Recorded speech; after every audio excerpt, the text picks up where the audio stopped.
नमस्कार, मैं राकेश मोहन सिंह और हमारे खास कार्यक्रम सोच में आपका स्वागत है। इस बार हमारे साथ नए मेहमान हैं बिहार बोध गया के विधायक कुमार सर्वजीत जी। इनके बारे में बता दें कि 63 वर्षों का रिकॉर्ड तोड़ा इन्होंने, विधायक बने। स्वर्गीय राजेश कुमार जी के पुत्र हैं जो खुद सांसद थे, आरजेडी से विधायक है। जब जातीय जनगणना की बात होती है तो पासवान जाति से आते हैं कुमार सर्वजीत जी। सर, बहुत बहुत स्वागत है। सर, सबसे पहली बात तो यही कि बिहार अधिकार यात्रा हो गई, वोटर अधिकार यात्रा हो गई, अब आगे क्या? आरजेडी अब कैसे चुनावी मैदान में उतरेगी? और विजन को लेकर लोग बड़ा संशय में है कि 15 साल का शासन जो लालू जी का है उसको लेकर सत्ता पक्ष सवाल उठाती है। तेजस्वी यादव पर लोग कैसे विश्वास करेंगे? अभी देखिए, बिहार में बिहार की आजादी की लड़ाई की शुरुआत हुई। इस बात को बड़ी गंभीरता से समझिएगा। आप पूछेंगे कि देश तो आजाद हो गया, फिर बिहार की आजादी क्यों? बिहार की आजादी इसलिए कि बिहार में मुझे आजादी चाहिए अच्छे स्कूल की, बिहार में मुझे आजादी चाहिए अच्छी शिक्षा की, बिहार में मुझे आजादी चाहिए रोजगार का, बिहार में मुझे आजादी चाहिए नौजवानों की नौकरियों का, बिहार में मुझे आजादी चाहिए अच्छे अस्पताल का, बिहार में मुझे आजादी चाहिए अच्छी माहौल का। तो इसको बिहार की आजादी की नई शुरुआत की नींव रखी गई। और हम जो गांव में जाएंगे, हमारी पार्टी जो जाएगी, महागठबंधन जो जाएगा, ये बिहार की दूसरी आजादी की लड़ाई को लड़ने के लिए जाएगा।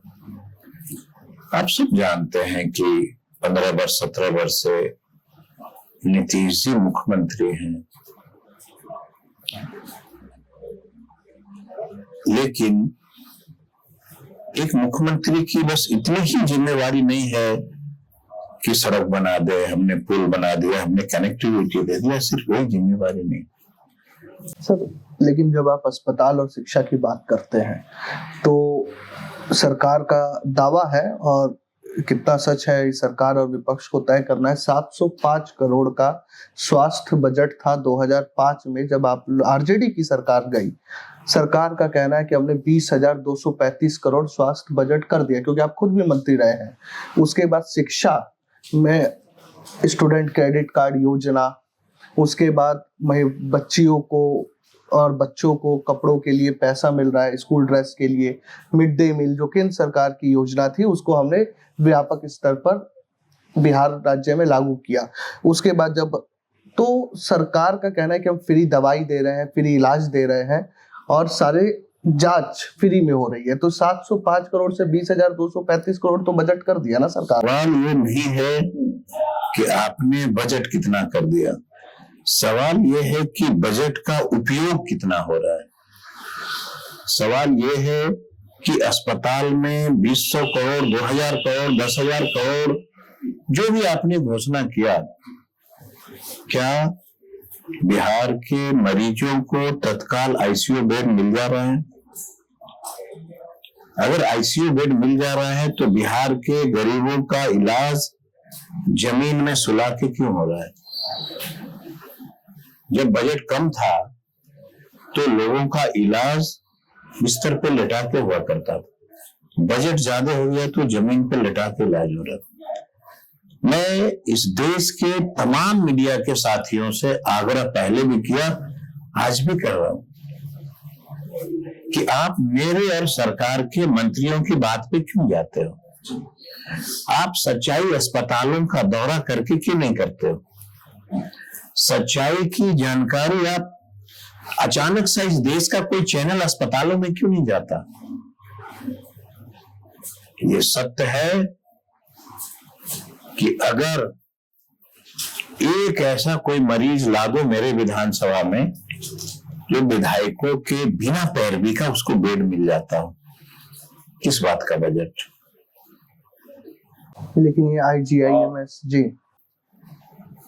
आपने कहा एजुकेशन, हम जानना चाहते हैं, आप कह रहे हैं कि मैंने सड़क का निर्माण करने में बहुत ध्यान दिया, बहुत खुशी, अच्छी बात है, लेकिन आपका एक वर्ड आया कि गांवों के साथ टोलों का भी सड़क का निर्माण होगा। ठीक, ये मेरा वर्ड नहीं है, सरकार के वर्ड है। ये टोला शब्द आया कहां से? इसका मतलब है कि गांव की जब आबादी बढ़ी तो आसपास में टोले बस गए, छोटे छोटे। गांव में प्राइमरी स्कूल बना, लेकिन उन टोलों के बच्चों, कौन बसा था टोलों पे जाके? नदी के किनारे कौन बसता है? नहर के किनारे कौन बसता है? ईटा भट्टा के किनारे कौन बसता है? आहर पोखर नहर के किनारे कौन बसता है? ये दलित की बस्तियां होती है। आप कह रहे हो कि टोलों का भी सड़क बनाएंगे, तो टोलों में प्राइमरी स्कूल 2010 से अभी तक क्यों बंद कर दिया आपने? आप कह रहे हो कि मैंने बजट बढ़ा दिया, फिर टोलों में प्राइमरी स्कूल का निर्माण 2010 से बंद क्यों है? सवाल मेरा ये, क्या कहीं आपकी ये तो सोच नहीं है कि अगर मैं दलितों को, बच्चों को एजुकेट कर दूंगा तो वोट के नाम पे मैं इनको बेवकूफ नहीं बना पाऊंगा? शायद उनका ख्याल ये है। तेजस्वी जी ने क्या कहा?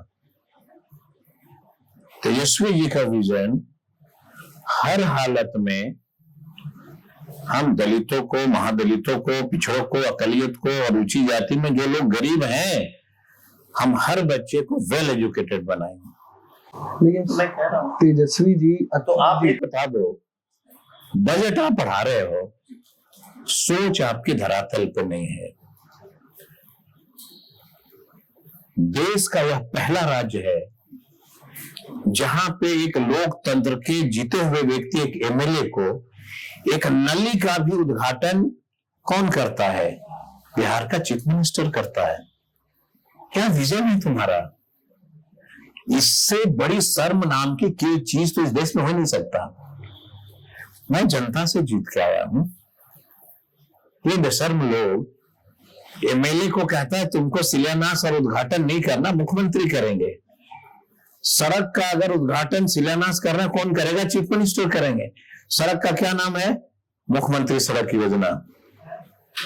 भाई तुम्हारा मेंशन है मुख्यमंत्री सड़क योजना है, हम जनता के जिताए हुए जनप्रतिनिधि, मुझे उसमें नाम छापने दो। ये अधिकार नहीं है। जिस मुख्यमंत्री ने ये अधिकार छीना, वो किसी लोकतंत्र में जीते हुए व्यक्ति की बात कैसे सुन सकता है? जमीनी हकीकत कौन बताएगा? बोध गया आप विधायक हैं, मेरा हाँ जी जी जी जी जी। जमीनी हकीकत अधिकारी और मुख्यमंत्री को कौन बताएगा? चुने हुए जनप्रतिनिधि बताएगा। क्या किसी कलेक्टर को आपने देखा है गली गली घूमते? किसी भी देश के, किसी और बिहार राज्य के एक कलेक्टर क्या ये बता सकता है कि किस गांव में कौन सी गली में पीसीसी नहीं हुआ, कौन से गांव में नली और गली नहीं है? बता सकता है? कौन बताएगा? एक एमएलए बताएगा। आप योजना किससे बात करके लॉन्च कर रहे हो? कलेक्टर से? क्यों? एमएलए को क्यों नहीं बुलाते? एमएलए से क्यों नहीं पूछते? ज्वाइंट मीटिंग क्यों नहीं करते कि आप सभी पक्ष के लोग बताओ कौन सी योजना चाहिए? आप गांव में घूम रहे हो, ये मुख्यमंत्री नहीं पूछते हैं। किसी एमएलए को कलेक्टर, एसपी लगाता है क्या? जब से बिहार में भाजपा और नीतीश जी की सरकार बनी, लोकतंत्र बिल्कुल समाप्त हो गया, मर गया। एक जनप्रतिनिधि की इतनी हैसियत नहीं है कि वो चीफ मिनिस्टर को, कलेक्टर को, एसपी को अपनी कोई बात रख सकता हो। किस बात का चीफ मिनिस्टर हुआ? क्या अकेले बिहार चलाना चाहते हो?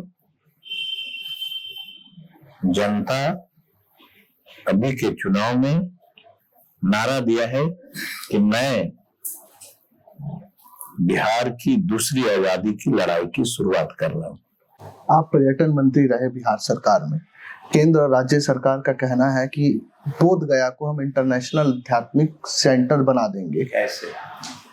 वो तो आप बताएंगे ना सर, आपकी बात तो हुई होगी, विधायक हैं आप। मैं बधाई देता हूँ बिहार के मुख्यमंत्री को, देश के प्रधानमंत्री को, केंद्र के पर्यटन मंत्री को और बिहार के पर्यटन मंत्री को तहे दिल से मैं शुक्रिया अदा करता हूँ कि उन्होंने बोध गया के डेवलपमेंट नहीं हो, जिसके चलते विगत 8 वर्षों से उन्होंने यहाँ पे नक्शा पे पाबंदी लगा रखा है। ये बधाई मैं किसको दूं? लेकिन अभी हाल ही में अगस्त में 1600 करोड़ की परियोजनाओं का लोकार्पण शिलान्यास हुआ। बात मैं कहना चाह रहा था, फरवरी में 160 करोड़ की सौगात। बात तो जानना चाह रहा था कि सौगात दे के जाते हो, लेकिन नक्शा पे पाबंदी बनेगा कैसे? 8 वर्षों से बोध गया में कोई बड़ी इंडस्ट्री नहीं है, मीन्स कोई होटल नहीं आ जाए, कोई मंदिर नहीं आ जाए, कोई मस्जिद नहीं आ जाए। इसके चलते बिहार के तमाम उच्च अधिकारी और मुख्यमंत्री ने बोध गया में नक्शा पास पे पाबंदी लगा दिया। नहीं हो सकता। मैं पर्यटन मंत्री बना, मैंने कहा जो संशोधन करना है करो, बोध गया को आगे बढ़ने दो, बड़ी बड़ी इंडस्ट्री आना चाहती है यहाँ। फाइल बढ़ गई, आज भी मुख्यमंत्री के टेबल पे पड़ी हुई है। और ये जो बोध गया को नक्शा पास होने नहीं देते हैं। बंबई के एक व्यक्ति आए, उन्होंने कहा कि मैं यहां बड़ा अस्पताल बनाना चाहता हूं। ये अंतर्राष्ट्रीय पर्यटक स्थल है, भगवान न करे कोई घटना हो जाए तो अच्छी अस्पताल की व्यवस्था नहीं है, मैं बना देता हूं जहां कैंसर से लेकर सभी चीज का इलाज होगा। आज वह होटल अस्पताल का मालिक 6 वर्षों से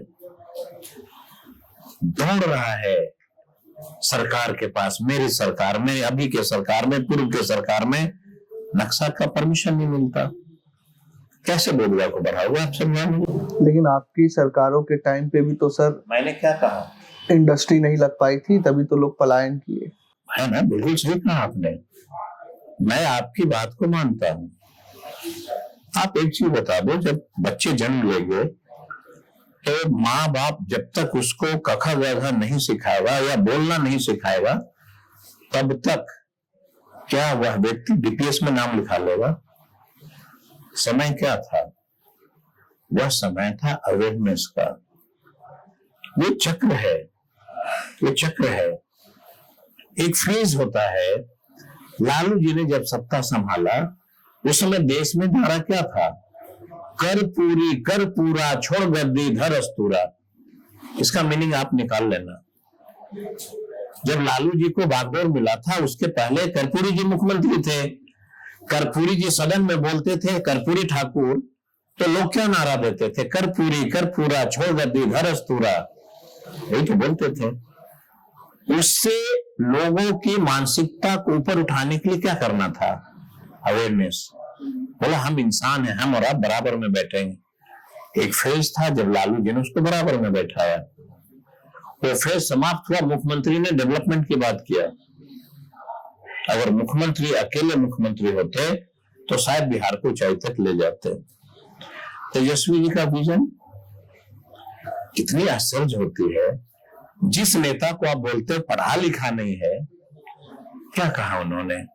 कहा कि देश बिहार, यह बिहार किसानों का बिहार है, हम किसानों से कोई बिजली का बिल नहीं लेंगे। वर्तमान सरकार भी कर रही है वो तो। लेकिन ये फैसला 17 वर्षों में क्यों नहीं? जब तेजस्वी जी ने कहा, मुझे तो बहुत आश्चर्य होता है कि जो व्यक्ति आईएएस आईपीएस करके आता हो, वो एक तेजस्वी जी से उसका विजन चोरी करते हो। कितनी तजुब की बात है। तेजस्वी जी ने कहा कि मैं जब चीफ मिनिस्टर बनूंगा, किसानों से बिजली नहीं लूंगा, बिल नहीं लूंगा। मैंने कहा 200 यूनिट फ्री। आप सदन का, नीतीश जी का एक वाक्य निकाल लेना। तेजस्वी जी को क्या कहा मुख्यमंत्री ने? अरे सुनो, तुम क्या बात करता है? कौन कहता है मेरे जीते जी किसान को बिजली फ्री नहीं मिल सकता? किसने कहा? मुख्यमंत्री ने कहा, मैंने नहीं कहा। तेजस्वी जी ने नहीं कहा, फिर बिजली पूरी फ्री क्यों? लेकिन उसमें सर एक पार्ट आप रख गए कि हम आय बढ़ाएंगे, तो जब आय बढ़ गई तो बिजली का बिल फ्री क्यों चाहिए? ये भी तो एक मुद्दा है ना। देखा आपने? आपने जो फ्रेश की बात, हाँ फ्रेश की बात, किसानों का आय आपने देखा? सरकार तो कहती खुशहाल है। सरकार के कहने से, वही तो मैं आपको बताना चाहता हूं कि अगर सरकार कह रही है खुशहाल है, तो आप इसकी सच्चाई को क्यों नहीं दिखा सकते? हमारे राज्य में किसान आत्मनिर्भर योजना के तहत पैसा मिल रहा है 2500। किसान खुशहाल होता तो नरेंद्र मोदी के राज में 2000 किसान सड़क पे आत्महत्या कर लिया, मर गए। क्यों? कैसी खुशहाली? क्या किसी खुशहाली में किसान सड़क पे मरता है? आप मुझे बता दो, कोई किसान अपने खुशहाली जीवन में सड़क पे मर सकता है क्या? नहीं मर सकता है। मैं एग्रीकल्चर मिनिस्टर भी रहा हूं, मुझे मालूम है, मुझे पता है कि किसान कितना खुशहाल है। मैंने क्या कहा? तेजस्वी जी ने सिर्फ एक ही बात तो बोला है, सिर्फ काम की बात करो, मुद्दे की बात करो, जनता मुद्दे की बात खोज रही है। सर आप एग्रीकल्चर मिनिस्टर रहे हैं, उससे संबंधित मेरा प्रश्न है कि हम यूपी जाते हैं, पंजाब के किसान देखते हैं, बनिस्बत बिहार की अपेक्षा वहाँ के किसान समृद्ध दिखते हैं। उसमें एक बहुत बड़ा कारण मंडियों का भी रहा है, एपीएमसी जो मंडियां हैं। आखिर क्या कारण रहा कि बिहार में जो मंडी है, एग्रीकल्चर मार्केट्स प्रोवाइड नहीं हो पा रहे? दूसरी बात सर, इसी से जुड़ा हुआ मेरा सवाल है कि किसानों को अपनी फसल बेचने के लिए भी मार्केट, ई बाजार मिल नहीं पा रहा है। बहुत अच्छा प्रश्न है आपका। पंजाब, हरियाणा और बिहार, आप अगर कंपैरिजन करेंगे, किसान पंजाब में बड़े किसान होते हैं, बिहार में बटादार किसान होते हैं, छोटे किसान। वह छोटे किसान बटाईदारी पे खेती करते हैं। पंजाब से कंपैरिजन करना हमारे लिए मुनासिब नहीं है, हम छोटे किसान हैं। हमने क्या कहा था?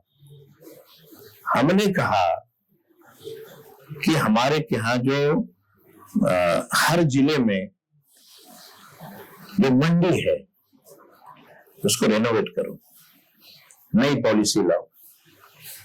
मुख्यमंत्री ने 300 करोड़ के आसपास घोषणा किया, रेनोवेट हुआ। हमने कहा मुझे पॉलिसी लाने दो, हम पॉलिसी लाना चाहते हैं। कौन सी पॉलिसी? छोटे किसान साइकिल पे अगर एक कांधी केला ले जा रहे हैं तो उस मंडी में उनको टैक्स देना पड़ रहा है।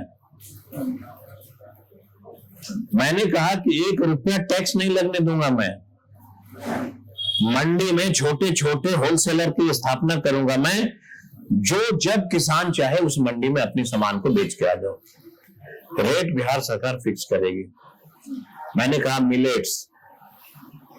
मिलेट्स की खेती करवाऊंगा मैं, और मिलेट्स की खेती करने के लिए अलग से हमारा मंडी हाउस होगा, जो आपके मिलेट्स को हम खरीदेंगे।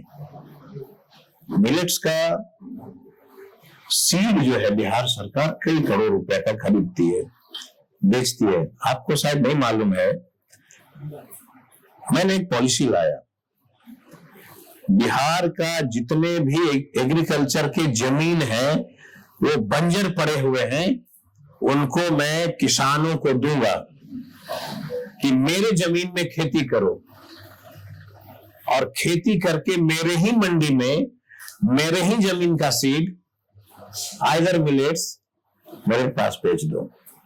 ये तो कभी धरातल पे दिखी नहीं है। कैसे दिखेगा ना, अखबारों में छपी है। कैसे दिखेगा?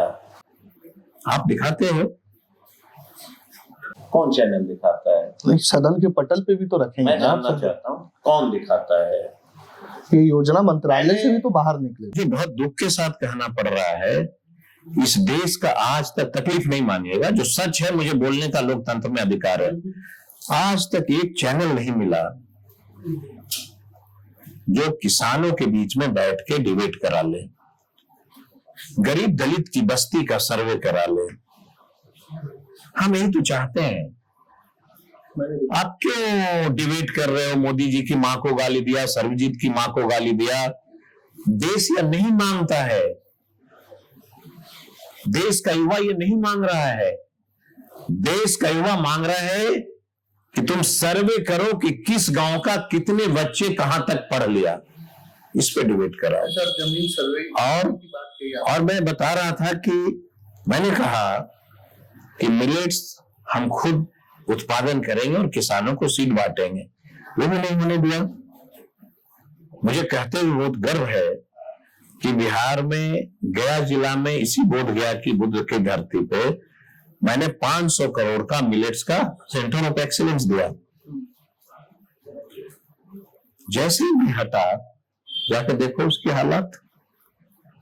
500 करोड़ में 50 करोड़ भी अभी खर्च नहीं कर पाए। क्यों? कौन लोग हैं इस सरकार में? क्यों नहीं खर्च कर पा रहे हैं? ये किसानों के लिए मैंने बनाया था, क्यों नहीं कर पा रहे हो? मांझी जी से मेरा अभी 1-2 दिन पहले इंटरव्यू हुआ तो उन्होंने कहा कि तमाम किसानों के लिए हम लोग allotment area centre of excellence जो बात आप कह रहे हैं वो हमने शुरू कर दिया है। 7 जगह उन्होंने तो गिना दिया। अब वो 7 जगह या तो आप नहीं देख पा रहे हैं या वो नहीं देख पा रहे हैं आपका सेंटर। मैं मांझी जी का इसलिए बहुत डिबेट नहीं कर पाता हूँ, उनका उम्र हो गया है। उनकी कथनी और करनी में, उनका और मुख्यमंत्री के कथनी और करनी में बहुत अंतर होता है। नहीं, आपके सांसद है सर। मैं चाहता हूँ सांसद अगर बिहार के मुख्यमंत्री हैं लेकिन मानसिक रूप से पीड़ित हैं। ये तो आप लोगों ने परसेप्शन क्रिएट किया है सर। आप जेडीयू भाजपा वालों से एक बार मेडिकल जांच करा के और मेडिकल बुलेटिन करा। ये तो आप लोग बोलते हैं कि हाईजैक हो गए और वो बीजेपी का कहना है कि सारे हाथ कंगन कुंवर से क्या अभी तो वो गए, उन्होंने उद्घाटन किया। हाथ कंगन कुंवर से क्या? आप बुलाओ, मेडिकल बुलेटिन जारी करवाओ, दिल्ली के एम्स का एक बोर्ड बनाओ, जांच करवाओ। क्यों नहीं करा? ये तो आपको लगता नहीं निजी पटापेक्ष हो गया? देखिए, अगर कोई व्यक्ति बिहार को गर्दिश में ले जाएगा उस पर आरोप लगेगा। सर 2 सवाल मेरे हैं। मैं गया इंडस्ट्रियल एरिया से जुड़ा हुआ, दूसरा टूरिज्म से। सबसे पहले तो टूरिज्म से पूछ लेता हूँ। होटल फर्टिनिटी के कई लोगों से मेरी बात हुई तो उन्होंने कहा कि जिस तरीके से दिल्ली में होटल इंडस्ट्रीज को कई बिजली का बिल हो गया, पानी हो गया, सिक्योरिटी हो गया, उसमें कंपनसेशंस मिलते हैं। मुंबई में चले जाइए, सिंगल विंडो सिस्टम है होटल खोलने के लिए। आप चंडीगढ़ चले जाइए, उन्होंने कई जगह के नाम गिना दिए। कह रहे कि बिहार में तो ये स्थिति है भाई साहब कि हम लोग होटल तो खोल लेते हैं लेकिन कोई माई बाप नहीं है, यहाँ ना कोई सुनने वाला है ना परेशान। तो लेकिन आप टूरिज्म मिनिस्टर है तो सरकार तो कह रही है कि हम लोग बहुत उसका दर्द होगा तो छलका होगा। कोविड के बाद मैं एक कमेटी बना के चीफ मिनिस्टर से मिला। हमने कहा बोध गया कि टोटल इंडस्ट्री लॉस में है, ऐसा करो जब तक कोविड है उस पीरियड का बिजली बिल माफ कर दो। 10 जो यहाँ पे लोगों ने लिया है करोड़ों करोड़ों का टैक्स माफ कर दो। चीफ मिनिस्टर को मैंने कहा वो सुनते नहीं, किसी का अधिकारी को सुनते हैं। और आपने एक बहुत अच्छी बात कहा कि दिल्ली में मैंने कहा तो ऐसा कहा। मैं बैठा था एक मीटिंग में, चीफ मिनिस्टर से मैंने कहा कि साहब बोध गया में बहुत सारे मंदिर हैं, मार्केट नहीं है। क्या बात करते हैं आप? बोध गया में कभी कोई टूरिस्ट रुकता है क्या? किसने कह दिया? हम कहे सर आप चीफ मिनिस्टर हो, आपको ये बात किसने बता दिया? बोध गया में कोई नहीं रुकता है। बोला नहीं, राजगीर में रुकता है सब। हमने कहा जिन अधिकारियों ने इस तरह की बात को बताया है वो आपके साथ धोखा किया है।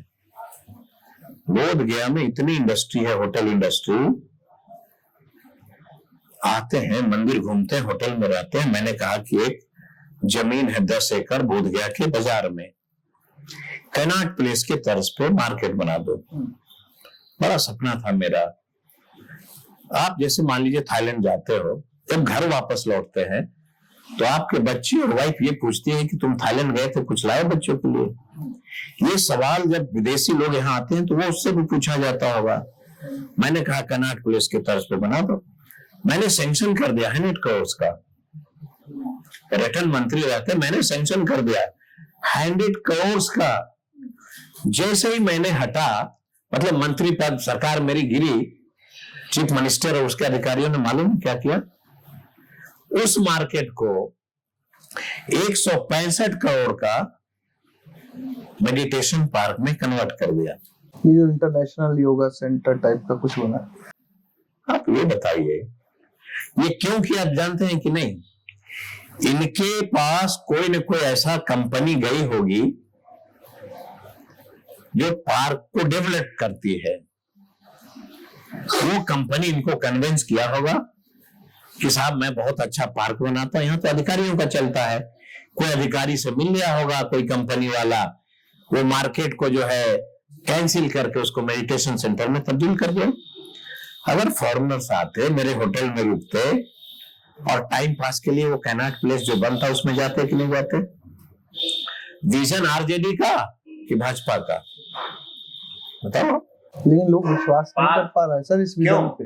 ये विश्वास इसलिए नहीं कर पा रहे हैं कि जो कैमरा आपने लगाया है ना, सुबह से शाम तक सिर्फ नरेंद्र मोदी नरेंद्र मोदी, कब तक इस तरह की बात करते रहोगे? मुद्दे की बात कब करोगे? ये क्यों नहीं बना? मेरा था किया हुआ 100 करोड़ का कैनाट प्लेस मेडिटेशन पार्क बनाना ही था, तो जयप्रकाश उद्यान था उसमें क्यों नहीं बना दिया? वो भी पार्क है। पार्क की हालात देखोगे आप तो लगता है जैसे वहां सुअर चलता हो।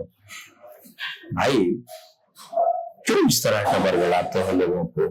वही नहीं, मैंने एक सवाल किया, बनारस से मैं चलता हूं बोधगया, ये मैं क्यों कह रहा हूं? आपने कहा कि देश के प्रधानमंत्री ने 165 करोड़ रुपया दिया।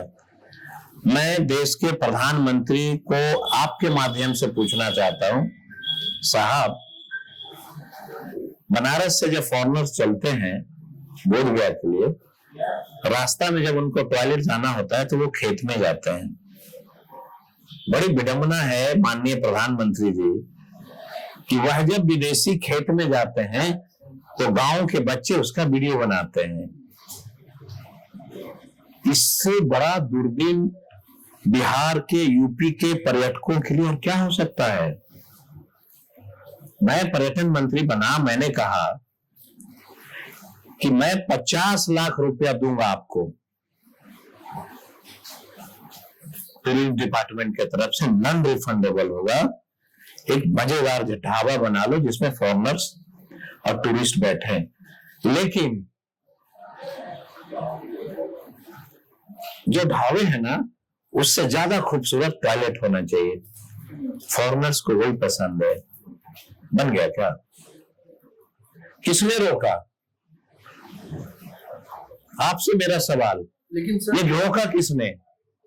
लोग ये भी बोलते हैं कि आप विपक्ष में है तो आपको सारी परेशानी दिख रही है, सत्ता पक्ष में रहते तो नहीं दिखती परेशानी। अगर परेशानी नहीं दिखती तो फिर मैं 50 लाख रुपया क्यों लॉन्च किया देने के लिए? बनारस से बोधगया, बोधगया से राजगीर, राजगीर से कुशीनगर मैंने क्यों लॉन्च किया? अगर मुझे नहीं दिखता तो मैं 100 करोड़ का मार्केट यहां क्यों बनवा रहा था? आपको क्या दिखता बताओ? फर्क यही है कि मुझे दिखता है, आपको सिर्फ टीवी दिखता है। मुझे जमीन दिखता है, मुझे हकीकत दिखता है, इन लोगों को सिर्फ चैनल दिखता है, टीवी चैनल दिखता है। आप बोधगया गया में है, गया इंडस्ट्रियल एरिया की बात करता हूँ और उसमें भी रोजगार की बात करता हूँ, क्योंकि रोजगार टूरिज्म से भी उत्पन्न होता है, किसानी एग्रीकल्चर से भी और इंडस्ट्री से भी। नीतीश कुमार का एक बयान आया कि हमने 10 लाख सरकारी रोजगार और 39 लाख कौशल विकास रोजगार, यानी कुल मिला के पिछले 5 साल में 49 लाख रोजगार दे दिए। साधारण सा सवाल आपसे, गया जिला मशरूम की खेती में देश में सबसे अव्वल। पूरे बोधगया में आप ढूंढ लो, कहीं मशरूम बेचने का किसानों का कोई काउंटर बना? आपको सुन के बड़ा तज्जुब होगा कि मैं इस देश में कृषि मंत्री रहते एक अनोखा चीज लॉन्च किया किसानों के लिए। आपने कहा ना कि आप सत्ता में थे तो नहीं दिखता, हमें दिखता है तभी हम काम करते हैं। बैठक हो रही थी साइंटिस्टों के साथ, उन्होंने कई सवाल दागे जा रहे थे, मैंने रोका, मैंने पूछा जरा बताओ बिहार में इंसान बीमार होता है तो सरकार ने क्या किया? बोला पीएमसीएच, एम्स वगैरह वगैरह बना दिया। हमने कहा जब जानवर बीमार होता है तो क्या होता है? बोला वेटनरी की कॉलेज बन गई। हमने कहा बहुत बधाई हो, आप साइंटिस्ट हो, कितने दिन से काम कर रहे हो मेरे डिपार्टमेंट में? बोला 30 साल हो गए नौकरी के। हमने कहा एक चीज सिर्फ बताओ कि अगर किसान का खेत बीमार होगा उसके लिए तुम्हारा अस्पताल कहां है, दिखाओ। बोला मिट्टी की जांच होती है। आप कल्पना करिए, आप किसान हैं, आपने आलू की खेती की शुरुआत की और झुलसा लग गया, बीमारी हो गया, जल गया, आप कहां जाते हो? किसी दवाई के दुकान में, और दवाई वालों से ये कहते हो कि भाई मेरा जो आलू है ना उसका पत्ता देख रहा हूं सूखते जा रहा है। दुकानदार ने क्या कहा ये दवाई एक बाल्टी में, ये दवाई दूसरे बाल्टी में, ये दवाई तीसरे बाल्टी में डाल लेना, ठीक हो जाएगा। ये दुकानदार कोई एग्रीकल्चर का स्टूडेंट तो है नहीं साहब, उसको कि दवा के बारे में पता होगा कि कितने एकड़ में कितने एमएम या कितना हमको क्वांटिटी डालना है, ये तो नहीं मालूम था। वो जो दवा लेके गया, आलू में छीटा, किसान कैंसर से पीड़ित होने लगे। मैं तुरंत, मीटिंग समाप्त हुई और मैं चला गया एग्रीकल्चर कॉलेज में। मैंने कहा स्टूडेंट को बुलाओ, मैं जानना चाहता हूं। कहा, हमने पूछा कि क्या दिक्कत है? बोला हमको नौकरी नहीं लगती। हमने कहा आपको प्रखंड लेवल पे कृषि क्लिनिक अगर खोल दूं तो कैसा लगेगा? बोला सर ये क्या होता है?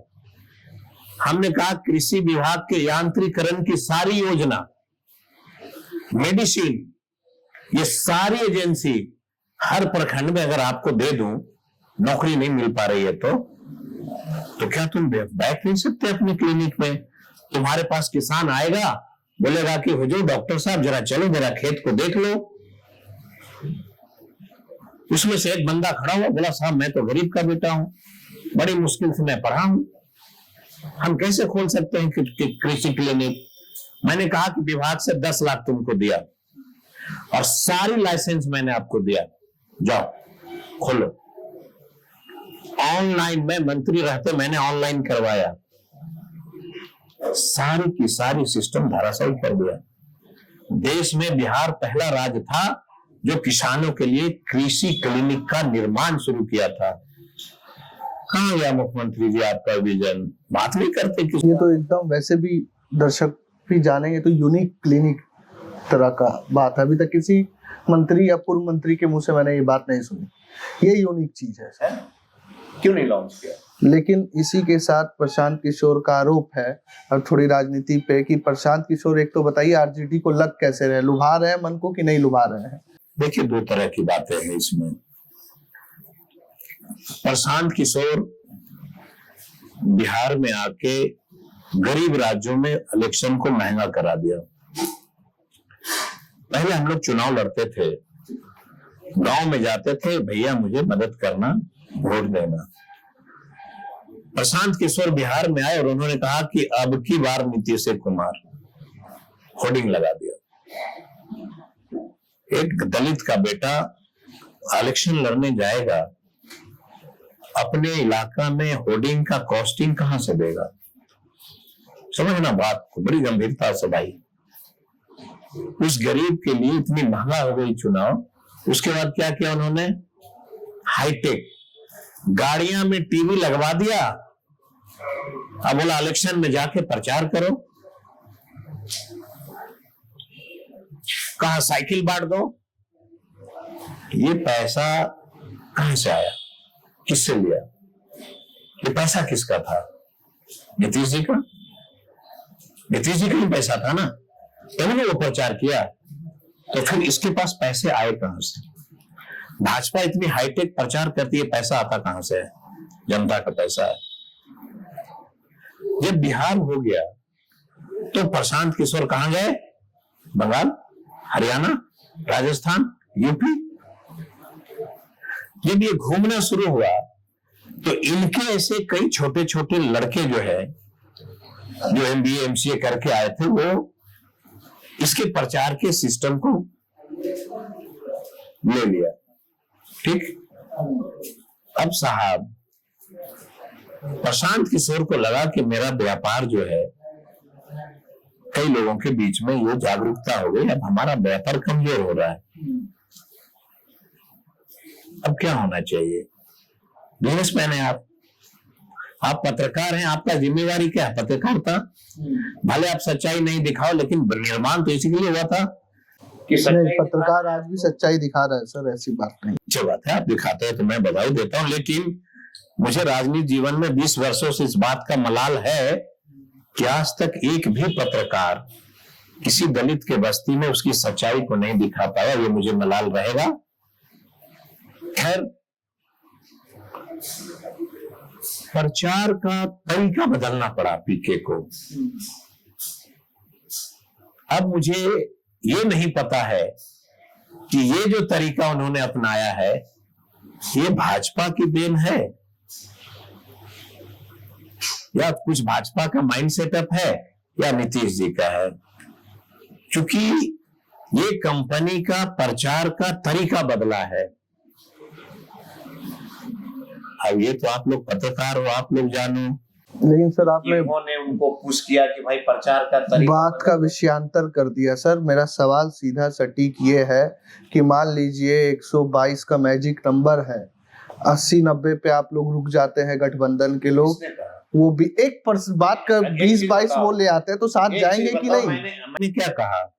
मैंने कहा कि बिहार की दूसरी आजादी, मैंने बिहार की आजादी की लड़ाई लड़ने चला हूं। जब देश की आजादी की बात हुई थी, किसी ने ये परवाह किया था? किसी ने ये सवाल पूछा था कि देश आजाद कर पाओगे कि नहीं? आजादी और क्रांति आप भी नहीं टिकोगे, चाहे आप जितना दिखा लो। आजादी और क्रांति की अगर बिगुल चलेगी, कोई माइकलाल रोक नहीं सकता है। क्रांति तो परिवार में भी हो रही है सर। इस बात की अब आप वो तो देखिए सर। किसने आपको कहा? भाई पार्टी बना लिए, बहन सिंगापुर चली गई, चिराग जी ने नहीं बना लिया, मांझी जी ने नहीं बना लिया, परिवार के लोग अनफॉलो हो रहे हैं ट्विटर पे। किसने कहा आपको? किसने कहा? बेटी को लिखना इसलिए मैं कहता हूँ कंटिन्यू पत्रकारों को। नहीं, जो सवाल मैं बार बार पत्रकार साथियों को ही बोलते रहता हूँ कि डिबेट रोजनी का होना चाहिए। क्या नहीं, नैतिकता की बात होगी तो सर बात तो होगी ना सर। किस बात की नैतिकता? मुझे जिम्मेवारी मिली है बिहार को आगे बढ़ाने की। मेरी पत्नी क्या कर रही है इसका सवाल आप नहीं पूछना। नहीं सर, नैतिकता। मेरी पत्नी घर में खाना बना रही है कि झाड़ू लगा रही है, ये आपकी जिम्मेवारी नहीं है पूछना। आपकी सिर्फ जिम्मेवारी बनती है कि तुमने एमएलए बन के क्या किया। सर बात है कि राजनीतिक नैतिकता की बात होती है। आप कर्पूरी की सोच के ध्वजवाहक बनते हैं, लोहिया की सोच के ध्वजवाहक बनते हैं, जेपी की सोच के ध्वजवाहक बनते हैं। सर बात तो पूरी होनी चाहिए ना। कर्पूरी जी ने जीते जी अपना घर नहीं बनाया सर। इसलिए बनता हूँ क्योंकि कर्पूरी जी को लोकतंत्र के मंदिर में कहा जाता था कि कर्पूरी कर पूरा छोड़ गद्दी धर अस्तूरा। ये बात मेरे पूर्वजों को अच्छा नहीं लगता था। तब विचारधारा की बात हुई कि नाई का बेटा अगर इस तरह का भाषा सुनेगा तो हम लोग बर्दाश्त नहीं करेंगे, हम लोग न्याय की बात करेंगे। हम लोग निकल गए सड़क पे। आज मैं क्या कर रहा हूं? तेजस्वी जी सड़क पे निकले हैं, आपने देखा है क्या? एसी बस में? एसी बस नहीं, कौन सा पैसेंजर में चल रहा है कर रहा है जरा बताओ। नरेंद्र मोदी बात, इसीलिए मैं आपसे बात करना चाहता हूँ। मैं इसलिए आपसे बात करना चाहता हूँ कि चाय बेचने का वाला का बेटा मगध यूनिवर्सिटी में आया, सारी की सारी पेड़ कट गई। चाय बेचने वाला का बेटा वन एवं पर्यावरण में इतनी पैसा खर्च कराता हो, उसके आने पे पेड़ क्यों कट गया? इस पे डिबेट नहीं जाइए। मुझे जैसा लगता है, मैं सिर्फ इतना ही चाहता हूं कि तेजस्वी निकला है यात्रा में सिर्फ ये कह के कि मेरे बच्चों को अच्छा एजुकेशन दे दो, गांव में स्कूल दे दो, किसानों को अच्छा सा खेती करा दो, गरीबों को बराबरी में खड़ा कर दो। ये तो मेरा मुद्दा है। ये विजन सर सुनने में अच्छा लग रहा है, सुनने में, और लोग जमीन पर भी कह रहे हैं, लेकिन अच्छा लगेगा जी, क्योंकि जब 17 महीने की सरकार मेरी बन रही थी तो मैं बैठा हुआ था। लेकिन सर सुन लीजिए, मैं बैठा था। तेजस्वी जी ने कहा था चीफ मिनिस्टर जी से कि मैं आपके साथ सत्ता में तभी आऊंगा जब नौकरी की बात होगी। फिर चीफ मिनिस्टर ने क्या कहा, यार मैं तो अब बुजुर्ग हो गया, हमको क्या करना है, सब तो तुमको करना है, नौकरी दे दो, नौकरी दे दो। समझिए बात को। तो मेरा शर्त वही था ना कि हम आपके साथ सत्ता में तभी भागीदारी बनेंगे जब युवाओं को नौकरी दे दोगे। कभी नहीं आए थे आप, तो 17 साल से कुछ कर नहीं रहे थे। नौकरी की बात तो हमने किया, हम यात्रा में निकले, नौकरी की बात करने, तो आप क्या कर रहे हो, लुटेरे हैं, हम लुटेरे हैं। आप पीके ने कहा कि आप क्या कर रहे हो, बोलती बंद हो सबकी। तो पीके आपको फायदा तो दे रहे हैं ना सर? इसको फायदा दे रहा है ये पीके जाने। कहीं भाजपा के लोगों ने तो ऐसा नहीं कह दिया है ना कि भाई चुन के जो नीतीश कुमार के आसपास जितने लोग हैं इस पे प्रहार करो, ये भी हो सकता है। समझिएगा बात को। लेकिन कई एनडीए के नेता कह रहे हैं कि पीके वोट एनडीए का काट रहे हैं। बहुत चतुर आदमी होता है भाजपा के लोग, याद रखना। अगर अशोक चौधरी पे प्रहार पीके कर रहे हैं, ये भाजपा की साजिश तो नहीं, ये नीतीश कुमार को समाप्त करने की पॉलिसी तो के तहत तो ये नहीं है भाषा, लेकिन अच्छा कर रहा है पीके। अगर भाजपा के कहने पे ही कर रहा है तो अच्छा कर, तो गलत करेगा वो जाएगा। अंतिम सवाल सर, तेजस्वी यादव तो कई दफा बोल चुके हैं कि राहुल गांधी पीएम कैंडिडेट है। बिहार कांग्रेस प्रदेश प्रभारी अध्यक्ष खुद राहुल गांधी कतरा रहे हैं कि तेजस्वी को सीएम फेस बताए नहीं बताए विधायक दल में नेता चुना जाएगा। कहाँ ये कश्मकश की स्थिति है सर? ऐसी बातें होती है जो अंडरस्टूड होता है, ये बोलने की आवश्यकता नहीं होती है। भाजपा में 17 साल में इतनी कुव्वत है, बड़ी पार्टी होने के बाद भी घोषणा कर सका कि मुख्यमंत्री मैं होऊंगा। सबसे छोटी पार्टी नीतीश कुमार 40 एमएलए, वो चीफ मिनिस्टर बना। भाजपा में इतनी कुव्वत क्यों नहीं आ रही है? 80 एमएलए बन के भी तुम क्यों घोषणा कर रहे हो कि मुख्यमंत्री मैं रहूंगा? नहीं कर सकता ना। हमारे महागठबंधन में ये तय है कि चीफ मिनिस्टर कौन बनेगा। ये कांग्रेस को बोलने और सर्वजीत को बोलने से कुछ होना जाना तो है नहीं। राहुल गांधी भी जानते हैं, राहुल गांधी के साथ मैं बैठता हूं, मैं बैठा हूं ना, मुझे मालूम है कि चीफ मिनिस्टर कौन होगा। राहुल गांधी जी को भी पता है चीफ मिनिस्टर कौन होगा। सोनिया गांधी जी को भी पता है कि चीफ मिनिस्टर का, बिल्कुल सोनिया गांधी जी को भी पता है कि बिहार का चीफ मिनिस्टर कौन होगा। तेजस्वी जी को भी मालूम है कि बिहार का चीफ मिनिस्टर कौन होगा। सवाल चीफ मिनिस्टर का तो नहीं है कि आपको हम सिर्फ डफली आप बजाते रहें कि चीफ मिनिस्टर बनने वाला हूं। हम तो काम करने वाले लोग हैं, हम काम पे भरोसा रखते हैं, जनता तय कर देगी। राहुल जी, सोनिया जी, तेजस्वी जी सब आपस में तय कर चुके हैं कि कौन होगा।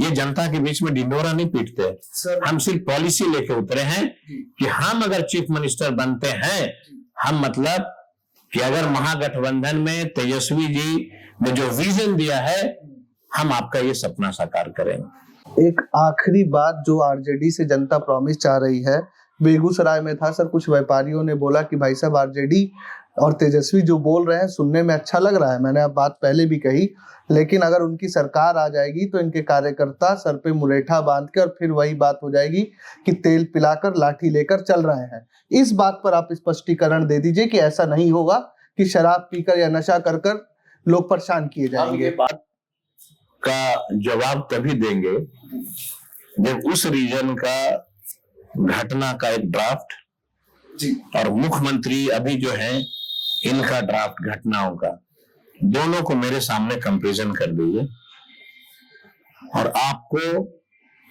ईयरली बताना चाहिए चैनल के माध्यम से कि लालू जी के सरकार में ये हुई थी, नीतीश जी के सरकार में इतने हत्या और इतने अपहरण हुए। अपने आप जो है ये इसकी खुलासा हो जाएगा कि तेजस्वी जी की सरकार आएगी तो बिहार में क्या होगा। बहुत बहुत शुक्रिया सर समय देने के लिए। ये हमारे साथ थे कुमार सर्वजीत जी।